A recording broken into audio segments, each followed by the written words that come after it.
فاعوذ باللہ من الشیطان الرجیم بسم اللہ الرحمن الرحیم۔ آج کے بیان کا عنوان ہے دور حاضر اور آپسی اختلاف۔ دور حاضرہ میں اختلاف جو لفظ ہے وہ ایک نیگیٹو ورڈ، ایک نیگیٹو الفاظ بن کر ابھر رہا ہے، جبکہ اگر اس کے معنی کو آپ گہرائی سے دیکھتے ہو تو آپ کو سمجھ میں آئے گا کہ یہ جو لفظ دور حاضرہ کے اندر نیگیٹیولی لیا جا رہا ہے وہ نیگیٹیولی نہیں ہے بلکہ پازیٹیو ورڈ ہے۔ جیسے مثال کے طور پر ایک شخص کہتا ہے کہ میں نے اپنے دشمن کو ہرا دیا، تو آپ کو کیا لگتا ہے کہ وہ دشمن خاموش بیٹھے گا؟ نہیں، بلکہ وہ دشمن دگنی قوت کے ساتھ، بھرپور انرجی کے ساتھ اپنے دشمن کو ہرانے میں لگ جائے گا، اور اس کا نتیجہ کیا ہوگا؟ تو وہی پریشانی، وہی آرگیومنٹ۔ کیونکہ اختلاف کے معنی کیا ہے؟ اختلاف کے معنی ہے ضد، ناموافقت، آرگیومنٹ کرنا، کانفلکٹ۔ تو وہ شخص جو کہہ رہا ہے کہ میں نے اپنے دشمن کو ہرا دیا، تو اس کو چاہیے کہ وہ اس سے دوستی کر لے۔ تو کیا ہوگا؟ اس کی پریشانی میں کمی ہو جائے گی، نہ کہ اس سے آرگیومنٹ کرے، نہ کہ اس سے بحث و مباحثہ کرے۔ ایک عورت کہتی ہے کہ میں نے اپنے شوہر کو ہرا دیا، تو کیا لگتا ہے شوہر خاموش ہو جائے گا؟ شوہر چپ ہو جائے گا؟ ارے شوہر چاہے گا کہ میں بھی اپنی بیوی کو ہرا دوں، وہ خاموش نہیں بیٹھے گا، وہ اٹھے گا، وہ جیتنے کی کوشش کرے گا اپنی بیوی سے۔ اور اس کے نتیجے میں کیا کبھی آپ نے سوچا کیا ہوگا؟ آپ بے سکونی میں آ جاؤ گے۔ کیا ہو جاؤ گے؟ آپ بے سکونی میں آ جاؤ گے۔ اسی لیے میرا بیان کرنے کا مقصد یہی ہے کہ آپسی جو اختلاف ہے ہم اس معنی کو سمجھ سکیں، اس کی گہرائی میں اتر کر سوچ سکیں، تاکہ ہمارے اندر جو بے چینی، وہ پریشانی دور حاضرہ میں ہو رہی ہے، خصوصی طور پہ دور حاضرہ میں جو پیش آ رہی ہے، اس میں کمی آ جائے اور ہمارے اندر سکون آ جائے۔ تو آئیے ہم بات کرتے ہیں کہ آخر اختلاف ہے کیا، اختلاف کی تعریف کیا ہے۔ تو اختلاف کا مطلب یہ ہوتا ہے کہ انسان اپنے موقف پر قائم رہتے ہوئے، انسان اپنے موقف پر قائم رہتے ہوئے دوسرے کے مسئلے کی، دوسرے کے موقف کی تعظیم کرے۔ کیا کرے؟ دوسرے کے مسلک کی، دوسرے کے موقف کی تعظیم کرے۔ یہ معنی ہوتے اختلاف کے۔ لیکن اس دور میں دیکھا الٹا جا رہا ہے۔ ہو کیا رہا ہے؟ اس کا الٹا ہو رہا ہے۔ انسان ہٹ دھرمی پہ اتر آیا ہے۔ وہ اپنی انانیت کے باعث وہ یہ سمجھتا ہے کہ وہ ہر جگہ، ہر مسئلے میں جو وہ بھی بات کر رہا ہے وہ صحیح بات کر رہا ہے۔ تو ہوا کیا ہے؟ یہ اس کی جہالت ہے، یہ اس کی کم علمی ہے۔ کیونکہ جو صاحب سمجھ ہے، جو دانا ہے، وہ کبھی کسی سے بحث نہیں کرتے، وہ کبھی کسی سے آرگیومنٹ نہیں کرتے۔ کیوں؟ اس کی وجہ کیوں ہے؟ کیونکہ وہ علم کے باعث، علم کی وجہ سے وہ دونوں پہلوؤں کو سمجھتے ہیں۔ اور جو نادان ہوتا ہے، کم علم ہوتا ہے، جو جہالت رکھتا ہے، وہ کیا کرتا ہے؟ وہ ایک ہی پہلو کو دیکھتا ہے۔ اسی لیے وہ دوسروں کی باتوں کو ایکسیپٹ نہیں کرنا چاہتا ہے۔ اور اس کی وجہ کیا ہے؟ وہی ایگو۔ اس کی وجہ کیا ہے؟ گہرائی میں اتر کر دیکھو تو وہ اس کی انانیت، اس کا ایگو۔ تو دور حاضرہ میں دیکھا یہی جا رہا ہے۔ جبکہ ایک انسان کی زندگی کے اندر اگر آپ دیکھیں کہ انسان کا مرکز کیا ہے، تو اس کا جو مرکز، وہ سینٹر پوائنٹ کیا ہے؟ تو انسان خود اس کا سینٹر پوائنٹ ہے، اس کی نظریہ، اس کا زاویہ۔ ہر انسان اپنے مقام سے صحیح فرما رہا ہے، صحیح سوچ رہا ہے، صحیح کہہ رہا ہے، لیکن ہم کو وہ بات الٹی نظر آ رہی ہے۔ کیوں؟ کیونکہ اس کا نظریہ الگ ہے اور آپ کا نظریہ الگ ہے۔ اس کا زاویہ الگ ہے دیکھنے کا اور آپ کا زاویہ الگ ہے دیکھنے کا۔ تو یہاں غلط ہونے کا سوال ہی نہیں پیدا ہوتا۔ یہاں کیا پیدا نہیں ہوتا؟ غلط ہونے کا سوال ہی پیدا نہیں ہوتا، بلکہ اختلاف تو اچھی چیز ہے۔ اختلاف ہونا اختلاف رائے ہونا اچھی چیز ہے.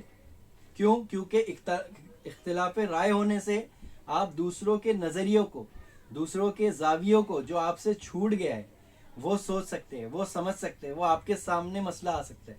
وہ اختلاف رائے جب بھی رکھ رہے ہیں ایک کوئی بھی مسئلے پہ، چاہے وہ دینی مسائل ہو، چاہے وہ سماجی مسائل ہو، چاہے کوئی بھی مسئلہ ہو، آپ غور و فکر کریں گے تو نکل کر یہی آئے گا کہ یہ اختلاف رائے اچھی چیز ہے، اس سے آپ کچھ سیکھو گے. لیکن جو دانا نہیں ہے، جو نادان ہے، ان کے لیے کیا ہے؟ تو ان کے لیے بس ایک بحث و مباحثہ ہی ہے. ان کے لیے وہ اپنی انانیت کے باعث ہو کیا رہے؟ تو وہ خرابی پیدا کر رہے ہیں. وہ ایکسیپٹ کرنا ہی نہیں چاہتے، وہ سمجھنا ہی نہیں چاہتے، وہ سمجھتے ہیں کہ بس وہی صحیح ہے. تو مسئلہ یہاں تھوڑا سا ٹیڑھا ہو جاتا ہے. آپسی اختلاف ہر دور میں رہا، یہاں تک کہ آپ ائمہ کے دور اٹھا کے دیکھیے، بڑے بڑے مفکرین، بڑے بڑے ائمہ کرام، محدثین، تمام کے اندر اختلاف رائے رہا، ہر دور میں رہا. وہ ایسا نہیں کہ یہ اس دور میں آ گیا، سرکار کے دور میں بھی تھے اختلاف. یہاں تک کہ صحابہ کرام کے بیچ میں بھی اختلاف رائے تھی، صحابہ کرام کے بیچ میں بھی اختلاف رائے موجود تھی، ائمہ کے بیچ میں بھی اختلاف رائے موجود تھی. جیسے کہ آج کہا جاتا ہے نا، جیسے 4 مسلک ہے، مسلک حنفی، مسلک مالکی، مسلک شافعی اور مسلک حنبلی. یعنی امام احمد بن حنبل کو ماننے والے حنبلی ہو گئے، اور امام شافعی کو ماننے والے شافعی ہو گئے فقہی مسائل کے اندر، اور امام مالک کو ماننے والے امام مالکی ہو گئے، اور امام اعظم ابو حنیفہ جن کا نام ہے نعمان بن ثابت، وہ کیا ہو گئے؟ حنفی ہو گئے. تو ہندوستان میں زیادہ تر یہ دیکھا گیا ہے کہ حنفی مسلک، حنفی قانون یعنی فقہ کو ماننے والے لوگ جو آپ کو زیادہ مل جائیں گے، اور آپ گلف کنٹری سائڈ جاؤ گے تو شافعی کے ماننے والے زیادہ مل جائیں گے. تو میرا کہنے کا مطلب یہ ہے کہ ان تمام ائمہ کے بیچ میں بھی اختلاف رائے رہی اس دور میں، اور یہاں تک کہ صحابہ کرام کے بیچ میں بھی اختلاف رائے رہی. ایسے کئی مسائل ہیں، چاہے وہ سماجی مسائل ہو یا دینی مسائل ہو، چاہے گھریلو مسائل ہے، لیکن اختلاف رائے ہر دور میں رہی. تو ہمیں یہ دیکھنا ہے کہ اس دور میں ائمہ کرام نے، صحابہ کرام نے ان مسائل کو کیسے تجویز کیا، کیسے حل کیا. کیونکہ صحابہ کرام کیا ہے؟ ہماری زندگی کے نمونہ ہے. وہ ہمیں کیسی زندگی بسر کرنا ہے، تو ہمارے لیے نمونہ کون ہے، ہمارے لیے نقشہ کون ہے؟ تو ہمارے ائمہ کرام ہے، علماء کرام ہے، علماء ربانی ہے، تابعین ہے، تبا تابعین ہے، امہ تابعین ہے، صحابہ کرام ہے. اور یہ بھی دیکھنا ہوگا کہ سرکار دو جہاں صلی اللہ تعالیٰ علیہ وسلم کے پاس جب بھی یہ مسائل آتے تو صحابہ کرام کے مسئلے ان کے سامنے آتے تو آپ صلی اللہ علیہ وسلم اس کو کیسے تجویز پیش کرتے، کیسے حل فرماتے. جیسے مثال کے طور پر 2 شخص آپس میں بحث کر رہے، آرگیومنٹ کر رہے کسی مسئلے کو لے کر، ایک دوسرے کی بات نہیں مانتا، دوسرا ایک کی پہلے کی بات نہیں مانتا، اور آپس میں کیا ہو گیا؟ کانٹرڈکشن ہو گیا، کانفلکٹ ہو گیا، یعنی آرگیومنٹ چل رہی ہے، بحث چل رہی ہے. تو یہ جو مسئلہ ہے، یہ جو آرگیومنٹ ہے، یہ بہت بڑا مسئلہ ہے اور بہت بڑا سوال ہے. تو اس مسئلے کا حل، اس سوال کا جواب آئیے ہم قرآن سے مانگتے ہیں، آئیے ہم قرآن اور حدیث کی روشنی میں دیکھتے ہیں کہ اللہ تعالیٰ اختلاف رائے کو لے کر کیا فرماتا ہے. تو آئیے ہم سورہ نساء کی آیت نمبر 59 اٹھاتے ہیں، جس میں اللہ رب العزت فرماتا ہے کہ اے ایمان والو، فرما برداری کرو اللہ کی، اور فرما برداری کرو رسول صلی اللہ تعالیٰ علیہ وسلم کی، اور تم میں سے اختیار والوں کی. پھر اگر کسی چیز میں اختلاف کرو تو اسے لوٹاؤ اللہ کی طرف اور رسول اللہ علیہ وسلم کی طرف. کس طرف لوٹانا ہے آپ کو اگر اختلاف رائے ہو جائے؟ تو اللہ اور اس کے رسول کی طرف. اگر تمہیں اللہ تعالیٰ پر اور قیامت کے دن پر ایمان ہے، یہ بہت بہتر اور با اعتبار انجام کے بہت اچھا ہے. سبحان اللہ. تو اللہ تعالیٰ کیا فرما رہا ہے؟ اختلاف رائے جب 2 شخص کے بیچ میں کسی مسائل پر ہو جائے تو اسے کس کی طرف لوٹا دو؟ اللہ اور اس کے رسول کی طرف. تو یہ لوٹانے سے مراد کیا ہے؟ کہ وہاں پر ہمیں بحث نہیں کرنا ہے، ہمیں حکم کو دیکھنا ہے کہ اللہ اور اس کا رسول کیا حکم دے رہا ہے اس سچویشن کے اندر, اس مسئلے کے اندر.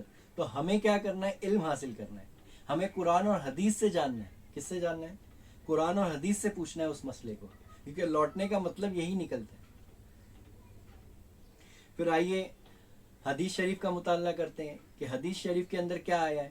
تو جیسے صحیح بخاری کی حدیث ہے جس میں حضرت عبداللہ بن مسعود رضی اللہ تعالی عنہ ایک شخص کو قرآن کی آیت اس طرح پڑھتے سنا کہ رسول اللہ صلی اللہ علیہ وسلم میں سے اس کے خلاف سنا تھا. اس لیے میں نے ان کا ہاتھ تھامے آپ صلی اللہ علیہ وسلم کی خدمت میں لے گیا. آپ صلی اللہ علیہ وسلم نے میرا اعتراض سن کر فرمایا کہ تم دونوں درست ہو. کیا ہے؟ تم دونوں درست ہو. فرمایا کہ تم دونوں درست ہو. تو حضرت عبداللہ بن مسعود رضی اللہ تعالیٰ عنہ نے دیکھا کہ ایک صحابی رسول جو ہے قرآن اس طریقے سے پڑھ رہے ہیں کہ وہ طریقہ آپ صلی اللہ علیہ وسلم کا نہیں تھا. تو انہوں نے اس چیز پر اختلاف رائے قائم کی اور اس پر اعتراض کیا. اور اس اعتراض کے بعد کیا کیا؟ انہوں نے ڈائریکٹ فیصلہ نہیں سنایا, انہوں نے سرکار کی بارگاہ میں لے کے گئے ان کو اور سرکار سے بتایا کہ یہ ایسا ایسا مسئلہ ہے. تو سرکار نے کیا فرمایا کہ دونوں اپنی جگہ پر صحیح ہے. تو یہاں پر فرق کیا ہے؟ یہاں پہ مقام کا فرق ہے. اس حدیث کے مفہوم کو سمجھنا ہوگا کہ یہاں مقام کا فرق ہے, لیول کا فرق ہے, اسٹیج کا فرق ہے. پھر آئیے ایک اور حدیث کو دیکھتے ہیں کہ جس میں سرکار دو جہاں صلی اللہ علیہ وسلم صحیح بخاری کے اندر ہے کہ رسول اللہ صلی اللہ علیہ وسلم نے فرمایا جنت میں داخل ہونے والے سب سے پہلے گروہ کے چہرے ایسے روشن ہوں گے جیسے چودھویں کا چاند ہوتا ہے. جو گروہ اس کے بعد داخل ہوگا ان کے چہرے سب سے زیادہ چمکدار ستارے جیسے روشن ہوں گے. کیا فرما رہے ہیں رسول اللہ صلی اللہ علیہ وسلم کہ جنت میں داخل ہونے والے سب سے پہلے گروہ کیسے ہوں گے کہ ان کے چہرے چودھویں کی چاند کے جیسے چمک رہے ہوں گے.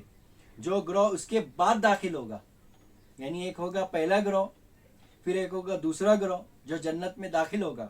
تو دوسرے گروہ کے تعلق سے سرکار کیا فرما رہے ہیں؟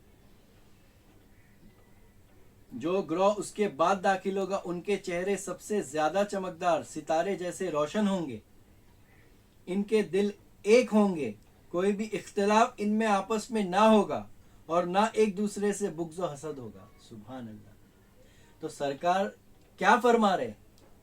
سرکار فرما رہے ہیں وہ دوسرا گروہ وہ ہوگا جو جنتی ہوگا, جو آپس میں اختلاف رائے نہ کرتا ہوگا, جو آپس میں اختلاف نہ کرتا ہوگا, بحث و مباحثہ نہ کرتا ہوگا, آرگیومنٹس نہ کرتا ہوگا, بلکہ وہ کیا کرے گا؟ وہ اپنے موقف پہ قائم رہتے ہوئے دوسرے کے موقف کی تعظیم کرے گا. میں یہ نہیں کہتا کہ اختلاف نہیں ہوگا, اختلاف تو ہوگا, صحابہ کرام میں بھی ہوا, لیکن اس کو حل کیسے کرنا بات وہ ہے. تو وہاں پر کیا کرنا؟ اپنے موقف پر قائم رہتے ہوئے دوسرے کی موقف کی تعظیم کرنا. اس حدیث کے مفہوم سے کیا نکل کر آیا کہ دوسرے کی موقف, دوسرے کے مسئلے کی تعظیم کرنا. اب آئیے ایک اور حدیث اٹھاتے ہیں جس میں سرکار رسول اللہ علیہ وسلم فرماتے ہیں جب تمہارے دل ملے رہیں قرآن پڑھو, اور جب تم میں اختلاف ہو جائے تو اس سے دور ہو جاؤ. صحیح بخاری.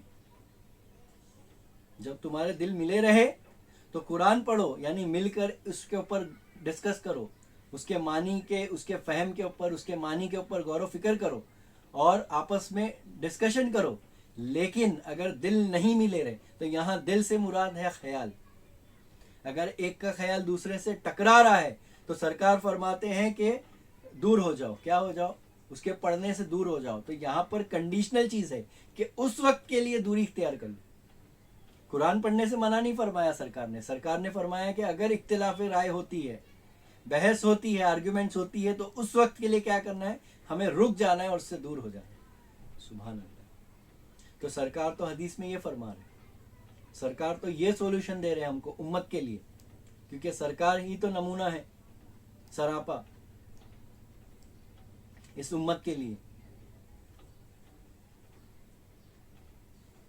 اب آئیے ایک واقعہ قرآن میں دیکھتے ہیں, سورہ انبیاء آیت نمبر 78 کے اندر. یہ واقعہ یہ ہوا تھا کہ ایک شخص کی بکریوں نے رات کے وقت دوسرے کے کھیت میں گھس کر ساری فصل تباہ کر دی تھی. کھیت والا مقدمے لے کر حضرت داؤد علیہ السلام کے پاس آیا. حضرت داؤد علیہ السلام نے یہ فیصلہ فرمایا کہ بکریوں کے مالک کا فرض تھا کہ وہ رات کے وقت بکریوں کو باندھ کر رکھتا، اور چونکہ اس کی غلطی سے کھیت والے کا نقصان ہوا، اس لیے بکری والا اپنی اتنی بکریاں کھیت والے کو دے جو قیمت میں تباہ ہونے والی فصل کے برابر ہوں. یہ فیصلہ عین شریعت کے مطابق تھا. غور و فکر کا مقام، یہ فیصلہ عین شریعت کے مطابق تھا. لیکن جب یہ لوگ باہر نکلنے لگے تو دروازے پر حضرت سلیمان علیہ السلام نے ان سے پوچھا کہ میرے والد نے کیا فیصلہ کیا.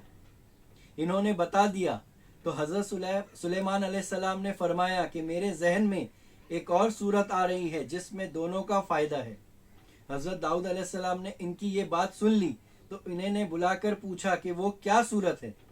حضرت سلیمان علیہ السلام نے فرمایا کہ بکری والا کچھ عرصے کے لیے اپنی بکریاں کھیت والے کو دے دے، جن کے دودھ وغیرہ سے کھیت والا فائدہ اٹھاتا رہے، اور کھیت والا اپنا کھیت بکری والے کے حوالے کر دے، وہ اس میں کھیتی اگائے، اور جب فصل اتنی ہو جائے جتنی بکریوں کے نقصان پہنچانے سے پہلے تھی تو اس وقت بکریوں والا کھیت والے کو کھیت واپس کر دے اور کھیت والے سے بکریاں واپس کر دے. یہ ایک مسالت کی صورت میں جس میں دونوں کا فائدہ تھا، اس لیے حضرت داؤد علیہ السلام نے اسے پسند فرمایا اور دونوں فریق بھی اس پر راضی ہو گئے.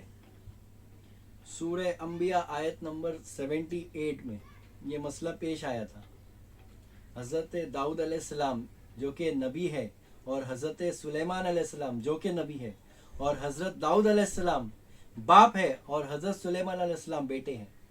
تو باپ نے بیٹے کے بہتر فیصلے کے سامنے کیا کیا؟ تسلیم کیا. اپنے موقف کو بازو میں رکھا اور ان کے موقف کو تسلیم کیا.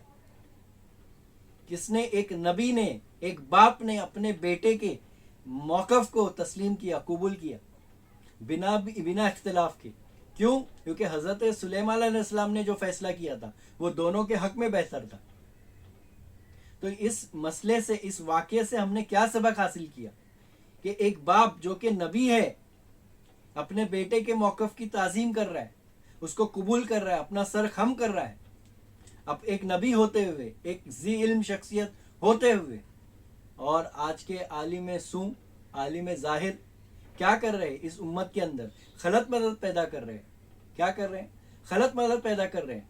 یہاں تک کہ اپنی ضد کے باعث، اپنے گھمنڈ کے، اپنے غرور کے باعث اس امت میں اختلاف پیدا کر رہے ہیں. تو ان علماء ربانی کو چاہیے کہ وہ ان کے خلاف علمی بات کریں. کیا کریں؟ علمی بات کریں نا. ہمیں بحث نہیں کرنا، آرگیومنٹ نہیں کرنا ہے. مسئلے کا حل آرگیومنٹ میں نہیں ہے. مسئلے کا حل علم سے سالو کرنا ہے، شریعت سے سالو کرنا ہے، قرآن سے حل نکالنا ہے، حدیث سے حل نکالنا ہے اس کا.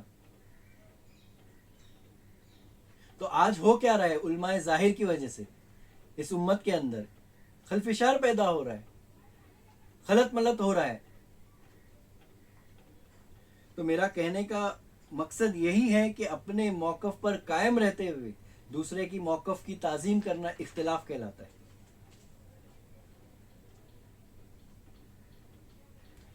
جس کی وجہ سے ہو کیا رہا ہے؟ جیسے اختلاف رائے جو دور حاضرہ کا ہے، اس کی وجہ سے ہو کیا رہا ہے؟ ہم حقیقت سے بے بہرا ہو گئے، ہم اپنی منزل سے بے بہرا ہو گئے، ہم نے حقیقت کو چھوڑ دیا. اس لیے علامہ اقبال لکھتے ہیں نا، یہ امت روایات میں کھو گئی اور حقیقت خرافات میں کھو گئی.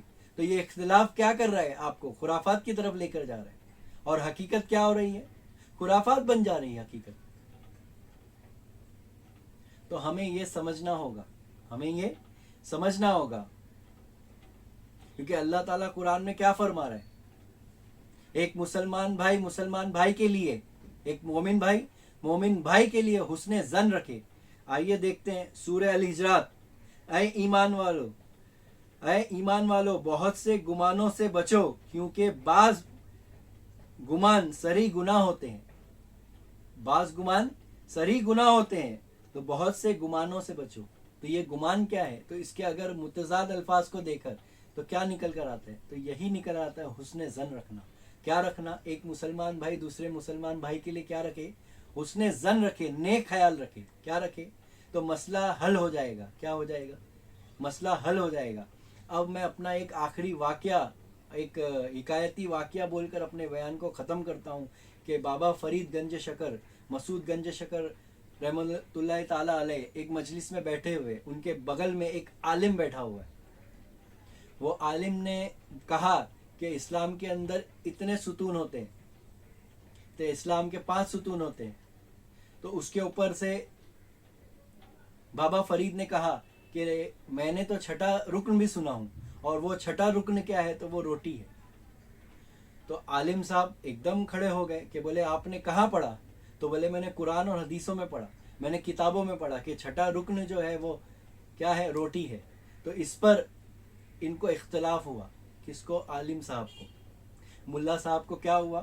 اختلاف ہوا. تو اختلاف کے اندر وہ جھنجھلا گئے اور ان کی بات کا انکار کیا کہ نہیں بولے اسلام کے اندر تو صرف 5 رکن ہوتے، اور بدزن ہو کر اس مجلس سے چلے گئے، اور کئی وقت وہ اس مجلس میں آئے نہیں.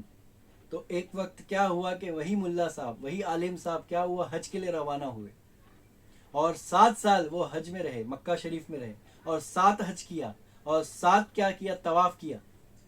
7 حج کیا اور مدینہ شریف کی زیارت حاصل کی. اور جب وہ 7 سال کے بعد حج سے واپس لوٹ رہے تھے کشتی کے اندر، سمندری سفر تھا، تو جب کشتی میں لوٹے تو طوفان آ گیا. تو طوفان کی حالت میں کیا ہو گیا کہ وہ کشتی کیا ہو گئی؟ طوفان کی وجہ سے یہ ہو گئی. تو ملا صاحب کو کیا ہو گیا کہ ایک ٹاپو پر پہنچ گئے. جیسے تیسے کر کے اللہ نے ان کی زندگی حیات عطا کی، اور وہ ایک ٹاپو پر پہنچتے، اور ٹاپو پہ پہنچنے کے بعد دیکھا کہ کوئی موجود نہیں یہاں پر.